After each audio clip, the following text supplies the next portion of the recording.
नमस्कार, न्यूज 18 मध्य प्रदेश छत्तीसगढ़ देख रहे हैं आप और बुलेटिन की शुरुआत कटनी से आई बड़ी खबर के साथ, जहां कटनी स्टेशन के पास बड़ा रेल हादसा हुआ है। बेपटरी हुए मालगाड़ी के 4 डिब्बे, बिलासपुर और सतना मार्ग की दर्जनों ट्रेनें इससे प्रभावित हुई हैं। तो ये बड़ी खबर है कटनी से, जहां कटनी स्टेशन के पास बेपटरी हो गए हैं मालगाड़ी के 4 डिब्बे। ये तस्वीरें सामने आई हैं। बिलासपुर और सतना मार्ग की दर्जनों ट्रेनें इससे प्रभावित हुई हैं, यानी कि जब तक कि ट्रैक सामान्य नहीं हो जाता तब तक ये ट्रेनें बाधित हो गई हैं। ये रूट बाधित हो गया है। 4 डिब्बे मालगाड़ी के पटरी से उतर गए हैं और क्या वजह रही है अभी तक सामने नहीं आ पाया, लेकिन ये तस्वीरें जरूर आप देख पा रहे हैं और अमला कोशिशों में जुटा हुआ है। जल्द ही पटरी पर, ट्रैक पर लाए जाएं मालगाड़ी के डिब्बे। सीएन रेक है, इसके 4 वैगन्स डीरेल हो गए हैं। ये एनकेजे से कटनी के तरफ जब आ रही थी तब इसका अवपतन हो गया है। तो लगभग 11:30 के बाद से इसके डीरेलमेंट की खबर आई है और अभी रेस्क्यू कार्य प्रगति पे है। देखिए, इसमें जो भी ट्रेनें सतना डायरेक्शन में जाती हैं, मानिकपुर की तरफ, इलाहाबाद की तरफ, प्रयागराज की तरफ, वो सारी मूवमेंट फिलहाल अफेक्टेड रहेगी जब तक यह रेस्क्यू कारण पूरा नहीं हो सकता। इसमें भोपाल की तरफ जाने वाली ट्रेन्स फ्रॉम बिलासपुर और फ्रॉम सिंगरौली, उसमें कोई प्रभावित नहीं है। भोपाल, गुना और झांसी के तरफ जो जाती हैं आगासौद से होते हुए, उसमें कोई प्रभाव नहीं है। बाकी सतना डायरेक्शन की ट्रेनें प्रभावित हैं।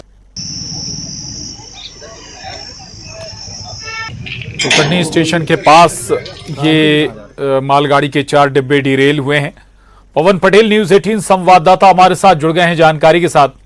पवन, क्या वजह रही, कैसे ये डिरेल हो गए 4 डिब्बे? दूसरा ये कि लोडेड है क्या ये मालगाड़ी, और तीसरा कब तक रूट सामान्य हो जाएगा? जी प्रशांत, फिलहाल जो है ये जानकारी आई है कि सुबह 11:30 बजे के आसपास जब बिलासपुर से सीमेंट की बोरियां लोड करके मालगाड़ी कटनी स्टेशन के पास पहुंच रही थी, तो स्टेशन से कुछ दूर पहले ही उसके 4 डिब्बे डिरेल हो गए, पटरी से उतर गए। जहां हालांकि इस हादसे में कोई जनहानि नहीं हुई, ना कोई बड़ा नुकसान हुआ है, लेकिन डिरेल होने के कारण मालगाड़ी ट्रैक पर ही खड़ी है, जिससे 1 दर्जन से ज्यादा ट्रेनें जरूर प्रभावित हो रही हैं जो सतना और प्रयागराज के रूट पर जाती थी। लेकिन अभी तक इस मामले में कोई जनहानि की सूचना नहीं है। वहीं रेलवे प्रबंधन डिब्बों को वापस पटरी पर लाने के लिए प्रयास कर रहा है, रेस्क्यू अभियान चल रहा है और जल्द ही कहा जा रहा है कि जल्द ही उसे ट्रैक पर ले आया जाएगा। जी, शुक्रिया पवन पूरी जानकारी के लिए। आगे बढ़ेंगे और खरगोन से बड़ी खबर है, जहां बस हादसे में गिरफ्तारी हुई है। फरार बस मालिक प्रवीण सोहनी को गिरफ्तार किया गया है। ऊन थाना पुलिस ने उसकी गिरफ्तारी की है। जिला अस्पताल में मेडिकल कराने पुलिस पहुंची हुई है। बस हादसे में 25 लोगों की जान गई थी। तो ये बड़ी खबर, खरगोन बस हादसे में गिरफ्तारी हुई है। फरार बस मालिक प्रवीण सोहनी को गिरफ्तार किया गया है। ऊन थाना पुलिस ने प्रवीण सोहनी बस मालिक को गिरफ्तार किया है और जिला अस्पताल में पुलिस उसका मेडिकल कराने पहुंची है। ये तस्वीरें आप देख पा रहे हैं। बस हादसे में 25 लोगों की जान गई थी। पुल से 40 फीट नीचे सूखी नदी में बस जा गिरी थी और इसमें 25 लोगों की जान गई। आशुतोष पुरोहित हमारे साथ जुड़े हैं और जानकारी के साथ। आशुतोष, ये सफलता है पुलिस के लिए, आगे क्या कार्रवाई बस मालिक के खिलाफ होगी? प्रशांत, मैं आपको बताना चाहूंगा, ये बस मालिक प्रवीण सोहनी की गिरफ्तारी हुई है धारा 304 के तहत गैर इरादतन हत्या को लेकर। ऊन थाना पुलिस के द्वारा 3 जो मुख्य रूप से बस मालिक है, जो ड्राइवर मुख्य आरोपी सुनील राठौर और कंडक्टर जो है सुभाष बारचे, इनके तीनों के खिलाफ एफआईआर दर्ज की गई थी और गैर इरादतन हत्या का प्रकरण पुलिस के द्वारा दर्ज किया गया था। सुनील राठौर का इलाज एक निजी अस्पताल में चल रहा है, जबकि सुभाष बारचे जो कंडक्टर थे उनका निधन हो गया था। और आज जो है जो फरार बस मालिक था प्रवीण सोनी उसकी गिरफ्तारी की गई है। उसका अभी जिला अस्पताल में मेडिकल कराया गया और अभी उसको कोर्ट में ले जा रहा है। कोर्ट में लंच है, लंच के बाद उसको न्यायालय में न्यायाधीश के सामने प्रस्तुत किया जाएगा।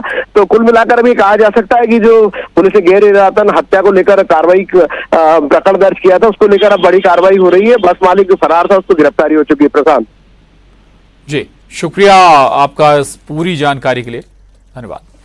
और अब रुक करेंगे 20 मिनट में 20 बड़ी खबरों का।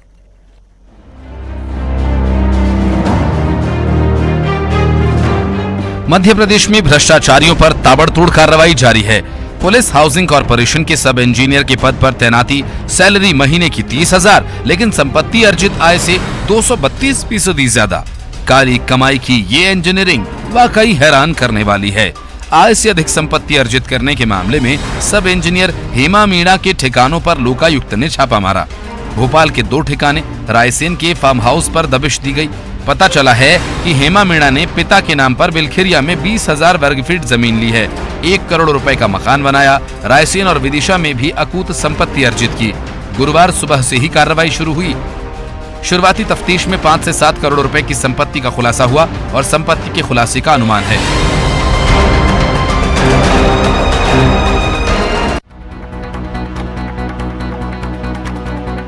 मध्य प्रदेश के इंदौर में जमीन कारोबारी सुरेंद्र संघवी के घर पर ईडी ने दबिश दी है। दरअसल सुरेंद्र संघवी कांग्रेस नेता पंकज संघवी के भाई हैं। ईडी की टीम ने जमीन घोटाला के आरोप में ये कार्रवाई की। इंदौर स्थित उनके आवास पर छापेमारी की गई। सुबह करीब 7:30 बजे से ही 15 से ज्यादा अधिकारी संघवी के ठिकानों पर पहुंचे। ये कार्रवाई की गई और ठिकाना कनाडिया इलाके में प्रगति विहार स्थित है। आपको बताते चले कि सुरेंद्र संघवी और उनके बेटे प्रतीक संघवी ने जमीन के एक मामले में हाईकोर्ट से अग्रिम जमानत मांगी थी। ईडी कार्रवाई में बड़े खुलासे हो सकते हैं।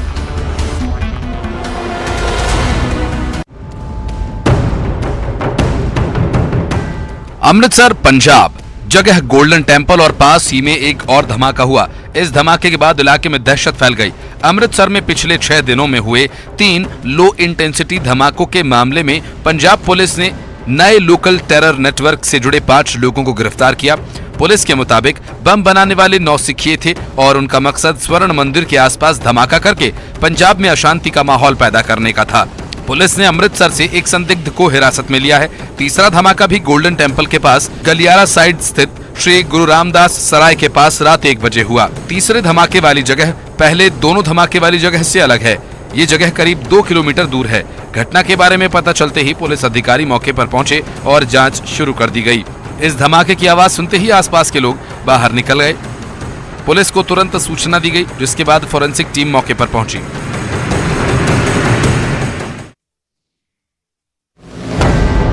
बंगाल की खाड़ी में उठा तूफान मोचा गुरुवार को चक्रवाती तूफान का रूप ले सकता है। इसके चलते अंडमान द्वीप समूह में देश के कई अलग अलग हिस्सों में और तटीय इलाकों पर भारी बारिश और तेज हवाएं चलने की संभावना है। भारतीय मौसम विभाग ने बुधवार को ये चेतावनी जारी की। विभाग ने कहा कि उड़ीसा और पश्चिम बंगाल के समुद्री तटों पर तेज हवाओं के साथ बारिश का असर देखने को मिल सकता है। अंडमान में ऑरेंज अलर्ट जारी किया गया और मछुआरों को समुद्र में नहीं जाने की चेतावनी दी गई है। फिलहाल चक्रवाती तूफान मोका बांग्लादेश के कॉक्स बाजार से 1210 किलोमीटर दक्षिण पश्चिम और पोर्ट ब्लेयर से लगभग 510 किलोमीटर दक्षिण पश्चिम में केंद्रित है। आधी रात तक इसके गंभीर चक्रवाती तूफान में तब्दील होने की संभावना है। आईएमडी के पूर्वानुमान के मुताबिक 12 मई की सुबह तक ये तूफान गंभीर चक्रवात बन जाएगा और इसके बाद इसके उत्तर पूर्व दिशा में फिर से मुड़ने की संभावना है और 14 मई की दोपहर तक दक्षिण पूर्व बांग्लादेश और उत्तरी म्यांमार तट के बीच लैंडफॉल कर सकता है।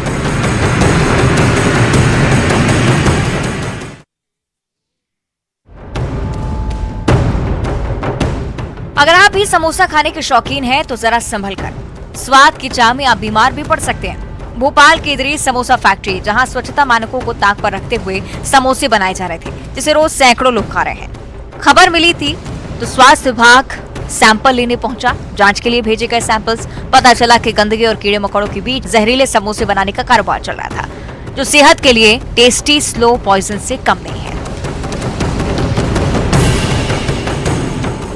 दूषित समोसे बेचने वाली फैक्ट्री को विभाग ने सील कर दिया। इस कार्रवाई के बाद अन्य दूसरे खाद्य पदार्थ बेचने वाले दुकानदारों में हड़कंप मचा हुआ है।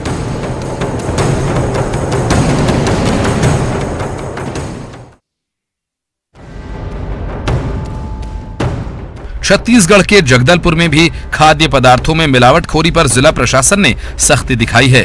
जिला प्रशासन ने दूध और मिठाई दुकानदारों पर 18 लाख रुपए का जुर्माना लगाया। दरअसल जांच में दूध और मिठाई अमानक पाए गए। इसके बाद बस्तर के अलग अलग दुकानदारों को नोटिस जारी किया गया। गैर मानक पाए जाने पर जुर्माना देने का आदेश भी जारी किया गया था। खाद्य पदार्थों में मिलावटखोरी की समस्या हर जगह देखने को मिलती है। कई बार लोग इसकी शिकायत करते हैं, कभी छूट जाते हैं, लेकिन अब प्रशासन इस दिशा में पूरी तरह से सजग नजर आ रहा है।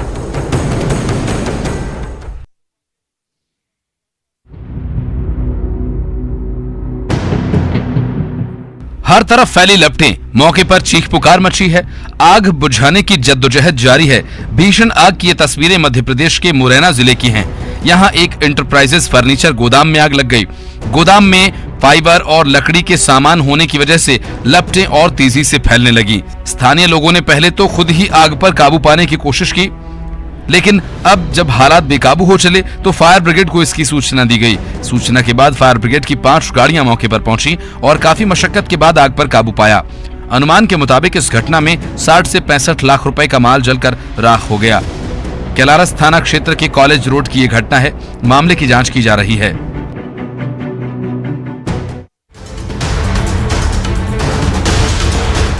छत्तीसगढ़ के 3 जिलों में रफ्तार का कहर देखने को मिला, जिसमें एक शख्स की मौत हो गई और वहीं कई घायल हो गए। बिलासपुर में अनियंत्रित कार बिलासपुर रोड पर पलट गई, जिसमें कार में सवार सभी यात्री बाल बाल बच गए। बताया जा रहा है कि सड़क पर अचानक मवेशी सामने आ जाने से यह हादसा हुआ। कार में सवार सभी सुरक्षित हैं। वहीं कवर्धा में रायपुर जबलपुर नेशनल हाईवे पर बेकाबू होकर कार पलट गई और हादसे में कार सवार 2 लोग घायल हो गए, जिन्हें अस्पताल में भर्ती कराया गया है। सूरजपुर के आमगांव कोयला खदान के पास ट्रक ने 2 लोगों को रौंद दिया, जिसमें एक शख्स की मौत हो गई, वहीं एक अन्य घायल हो गया। घायल को बेहतर इलाज के लिए अंबिकापुर रेफर किया गया है।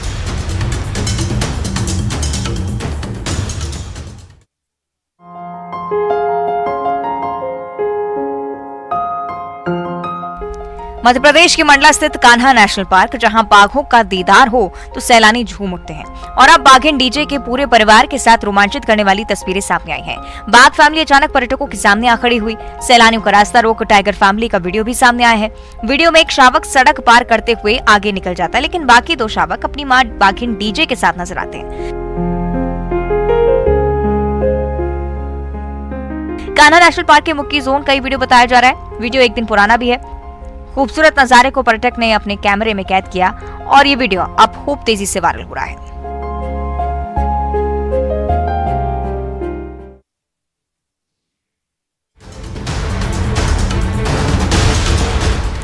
इंदौर के महू में एक बार फिर टाइगर दिखने से हड़कंप मच गया। सीसीटीवी में बाघ का मूवमेंट कैद हुआ। कुदरिया के आलू चिप्स कारखाने के पास बाघ दिखाई दिया। इसके बाद कारखाने में काम करने वाले मजदूरों में दहशत है। महू शहर में पिछले 2 दिनों से सैन्य इलाके में बाघ देखा जा रहा है। वन विभाग ने सभी को सचेत रहने के निर्देश दिए हैं। साथ ही निगरानी और लोकेशन जानने के लिए सीसीटीवी कैमरा भी लगाए गए हैं। स्क्रीन पर दिख रहा ये वीडियो मंगलवार और बुधवार की दरमियानी रात का है, जिसमें बाघ दिख रहा है। बाघ अब आर्मी वॉर कॉलेज क्षेत्र के बाहर निकलकर सेना के केएलपी क्षेत्र में पहुंच गया है। सर्चिंग के लिए 4 कैमरास लगाए गए हैं। 3 पिंजरे भी लगाए गए हैं। सर्चिंग में ड्रोन की भी मदद ली जा रही है।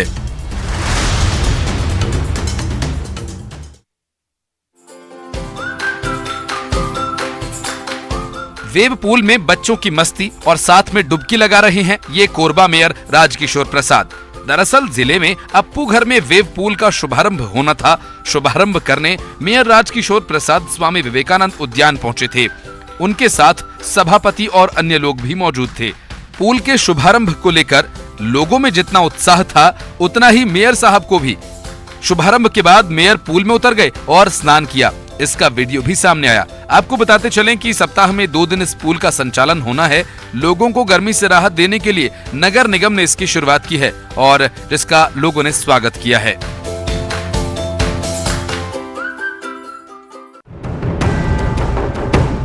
जंगल सुलग रहा है, जंगल धधक रहा है, जंगल में आग लगी है, जंगल को बचाना है। जंगल में आग की ये तस्वीरें छत्तीसगढ़ के जशपुर जिले की हैं। सुथरी बगडौल रौनी के जंगलों में एक बार फिर से आग लग उठी है। इसकी लपटें दूर से देखी जा सकती हैं। आग का दायरा लगातार बढ़ता जा रहा है, जिसके कारण लोग दहशत में। शरारती तत्वों पर जंगल में आग लगाने की आशंका है। वन विभाग को इसको सूचना दी गई और वन विभाग ने मोर्चा संभाल लिया। ग्रामीण भी मिलजुल कर आग बुझाने में जुटे हुए हैं। डर है कि अगर ये आग उनके खेतों तक पहुंच गई तो उनकी सारी उम्मीदें जलकर खाक हो जाएंगी।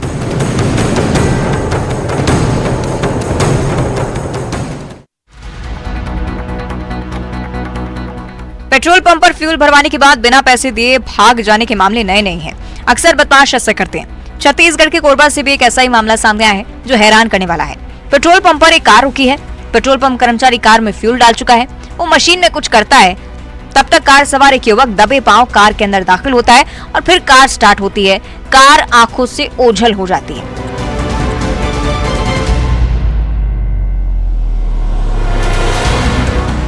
कार के भागने के बाद पेट्रोल पंप कर्मचारी हैरान रह जाता है। वे इधर उधर देखता है, लेकिन तब तक कार काफी दूर जा चुकी थी। दरअसल कार सवार युवक बिना पैसे दिए ही फरार हो गए। ये पूरी घटना सीसीटीवी में कैद हो गई और अब पुलिस आरोपियों की तलाश कर रही है।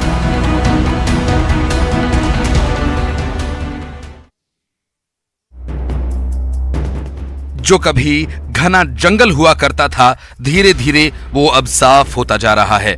जंगलों की अंधाधुंध कटाई की ये तस्वीरें छत्तीसगढ़ के पेंड्रा जिले की हैं। ये पेड़ों के बचे ठूठ बता रहे हैं कि कटाई की रफ्तार क्या है। बेशकीमती पेड़ों की धड़ल्ले से अवैध तरीके से कटाई की जा रही है, जो कि एक चिंता का विषय है। मरवाही के धनपुर बीट की ये तस्वीरें हैं। कई इलाकों का यही हाल है। ग्रामीणों का यह आरोप है कि वन विभाग निर्माण कार्य में व्यस्त है। कई बार इसे लेकर शिकायत भी की गई, लेकिन कोई सुध लेने वाला नहीं है। अगर ऐसे ही खेल चलता रहेगा तो वो दिन दूर नहीं जब बचे कुचे पेड़ भी एक दिन साफ हो जाएंगे।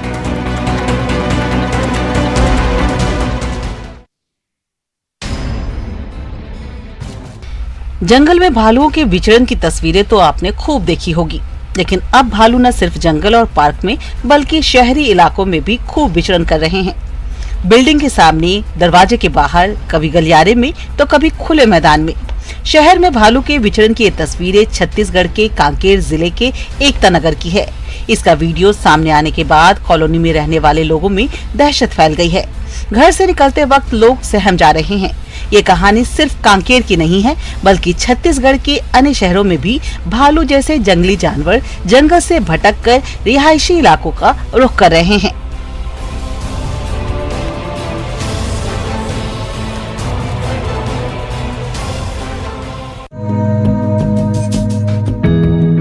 कोरबा में कुसमुंडा इलाके के चुनचुनी बस्ती में इन दिनों तालाब गहरीकरण का काम चल रहा है। बस्ती के लोग आपस में चंदा कर, खुद से श्रमदान कर तालाब का गहरीकरण करने में जुट गए हैं। इलाके के लोगों का आरोप है कि निगम, एससीएल प्रबंधन और स्थानीय पार्षद सभी से गुहार लगाकर थक गए। आखिर में सभी ने फैसला किया कि अब खुद पर ही भरोसा कर इस महती कार्य को करेंगे और फिर देखते देखते लोग जुट गए। अभी तक 60 से 65 हजार रुपए खर्च किए जा चुके हैं। इस मामले में जिम्मेदार अधिकारी कुछ भी कहने से बच रहे हैं। दरअसल तालाब का इस्तेमाल क्षेत्रवासी निस्तारी के रूप में करते हैं, लेकिन कई सालों से तालाब का गहरीकरण का कार्य नहीं होने से इसके अस्तित्व पर खतरा मंडराने लगा था।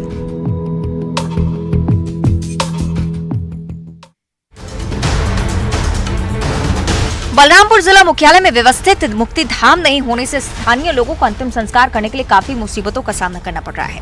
मुक्तिधाम नहीं होने से स्थानीय लोग अंतिम संस्कार नदी के किनारे करने पर विवश हैं।